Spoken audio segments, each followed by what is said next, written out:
अस्सलाम वालेकुम नाज़रीन, मेरा नाम है मुदस्सिर बोतला। आप देख रहे हैं यूट्यूब चैनल।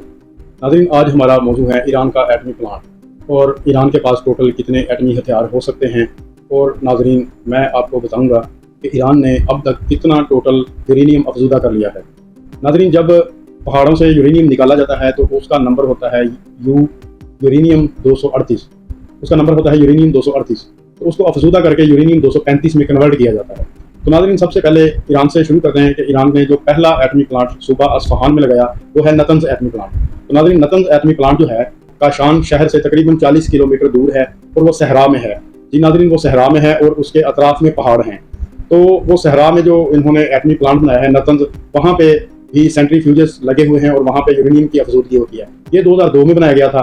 तो जब 2002 के शुरू में बनाया तो आलमी दुनिया जो है इससे बेखबर थी, लेकिन 2002 के एंड में ही तमाम जो सिक्योरिटी एजेंसीज हैं, साथ अदारे हैं आलमी दुनिया के, उनको इसकी खबर हो गई थी। उसके अलावा नाज़रीन, दूसरा जो ईरान का एटमी प्लांट है फर्दो एटमी प्लांट, वो भी सूबा अस्फ़हान में ही है। उसका जो है वो करीबी शहर कम है और कम से वो तकरीबन 32 किलोमीटर दूर है और ये पहाड़ों में वाक़ है। इस एटमी प्लांट में कहा जाता है कि काफ़ी ज़्यादा ईरान ने सुरंगें भी बना रखी हैं और ये काफ़ी ज़्यादा ज़ेर ज़मीन है, जिस पे हमला करना बहुत मुश्किल है। यानी कि वो बहुत ज़्यादा अंडरग्राउंड होने की वजह से जो अमेरिकन बंकर बस्तर बंद हैं उनसे ये सेव रहता है। ये जो दोनों एटमी प्लांट है ईरान के, यहाँ पे IAEA ने लास्ट टाइम जो विजिट किया था जून 2025 में विजिट किया था और जून 2025 की रिपोर्ट के मुताबिक ईरान के पास टोटल अफज़ूदा यूरेनियम जो है U-235 की मिकदार तकरीबन 440 kg है। और 440 kg जो अफज़ूदा यूरेनियम है वो 60% यानी कि 7% तक अफज़ूदा किया गया है। एटम बम बनाने के लिए जो मिकदार रिक्वायर होती है वो 90% यानी कि 90% यूरेनियम 235 की मिकदार रिक्वायर होती है, जिससे एटम बम बनाया जा सकता है। लेकिन ईरान के पास अभी तक जून 2025 तक की रिपोर्ट के मुताबिक जो यूरेनियम है अफज़ूदा यूरेनियम U-235 वो 440 kg है और वो 60% है।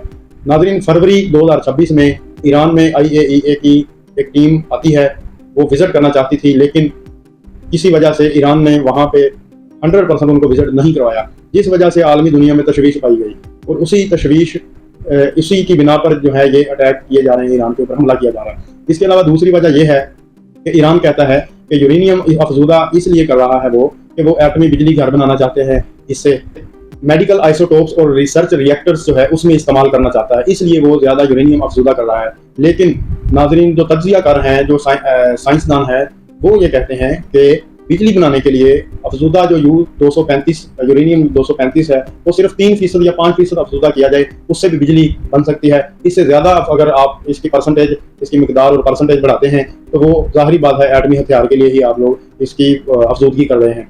इस वजह से ईरान ये कहता है कि ये रिसर्च रिएक्टर्स के लिए कर रहा है, मेडिकल आइसोटोप्स के लिए कर रहा है, लेकिन दुनिया ये कहती है कि इन कामों के लिए इतनी ज़्यादा परसेंटेज रिक्वायर नहीं होती। इसी वजह से आलमी दुनिया में तशवीश पाई जाती है। दूसरी वजह यह भी है कि जब 60% तक अफज़ूदा कर लिया गया है, इससे आगे 90% तक ले जाने के लिए आलमी दुनिया यही कहती है कि ये एटमी जो है पावर बनने जा रहा है, एटम बम बनाने के लिए ही अफज़ूदा कर रहा है। तो नाज़रीन, जो ईरान के पास जून 2025 की रिपोर्ट के मुताबिक अफज़ूदा यूरेनियम 440 kg है, जिसकी 60% अफज़ूदगी हुई है, इसको अगर ईरान 90% तक अफज़ूदा करता है तो उसमें वो मिकदार कम होकर 200 kg रह जाएगी। तो नाज़रीन, रही बात यह कि अब अगर ईरान 90% तक 440 kg को अफज़ूदा करता है तो इससे टोटल कितने एटम बम बन सकते हैं। नाज़रीन, एक एटम बम में तकरीबन 25 kg मिकदार यूरेनियम 235 की रिक्वायर होती है। तो जब 440 kg को अफज़ूदा किया जाए 90% तक, तो वो अफज़ूदगी जो है वो तकरीबन 200 kg होगी। 440 kg में से 200 kg अफज़ूदा होगा 90% तक ले जाने के लिए। उस 200 kg के तकरीबन 5 या 6 एटम बम बन सकते हैं। तो नाज़रीन, ये तो थी मिकदार। अब मैं आपको थोड़ा सा इस पर रोशनी ये डालूंगा कि यूरेनियम जो है उसकी अफज़ूदगी कैसे होती है। नाज़रीन, जो पहाड़ों से यूरेनियम U-238 निकलता है उसको फ्लोरीन गैस में मिक्स किया जाता है। फ्लोरीन गैस में जब वो मिक्स किया जाता है यूरेनियम, तो उससे एक नई गैस बनती है जिसका नाम हेक्साफ्लोराइड गैस। हेक्साफ्लोराइड गैस को सेंट्रीफ्यूजेस में डाल दिया जाता है और उसको कई अरसा तक घुमाया जाता है। वो गैस जो है सेंट्रीफ्यूजेस में घूमती है। जब वो स्पीड से घूमती है तो उसके जो छोटे छोटे यूरेनियम 238 के ज़र्रात होते हैं वो इतनी तेजी से घूमते हैं और कई अरसा तक घूमते हैं कि उनमें से यूरेनियम 235 वो सेंटर में आ जाता है और जो यूरेनियम 238 है, जिसको यानी कि डिप्लीटेड गैस कहते हैं, वो अतराफ में फैल जाता है। यानी कि सेंट्रीफ्यूजेस में कई अरसा तक घूमने के बाद जो गैस थी हेक्साफ्लोराइड वो दो शक्लों में हमारे पास आ जाती है। जो सेंट्रीफ्यूजेस के सेंटर में आती है वो अफज़ूदा गैस होती है और जो सेंट्रीफ्यूजेस के अतराफ में फैलती है वो डिप्लीटेड गैस कहलाती है। तो जो सेंट्रीफ्यूज के सेंटर में गैस आती है उसको निकाल दिया जाता है। हाइड्रोजन गैस और भाप की भट्टियों के जरिए उसको निकाला जाता है, जिससे वो दोबारा ठोस शक्ल में यूरेनियम 235 की शक्ल में दोबारा ठोस शक्ल में हासिल हो जाता है। फिर नाज़रीन उसके सिलेंडर बनाए जाते हैं, यानी कि उसको फ्यूल प्लेट्स भी कहा जाता है। उन फ्यूल प्लेट्स को फ्यूल रॉड में कन्वर्ट किया जाता है और फ्यूल रॉड्स को न्यूक्लियर रिएक्टर में डाल दिया जाता है। फ्यूल रॉड्स को न्यूक्लियर रिएक्टर में डाल दिया जाता है, जहां पे वो अपना काम करते हैं, यानी कि वहां पे वो चेन रिएक्शन करते हैं। फिर खा आप उसको एटम बम के लिए यूज करें, खा आप उसको मेडिकल आइसोटोप्स के लिए यूज करें, खा आप उसको एटमी बिजली घर बनाने के लिए इस्तेमाल करें, रिसर्च रिएक्टर्स के तौर पे यूज करें। तो यार नाजरीन, ये था हमारा आज का व्लॉग, जिसमें आपको ईरानी एटमी प्लांट के बारे में रिपोर्ट दी गई है।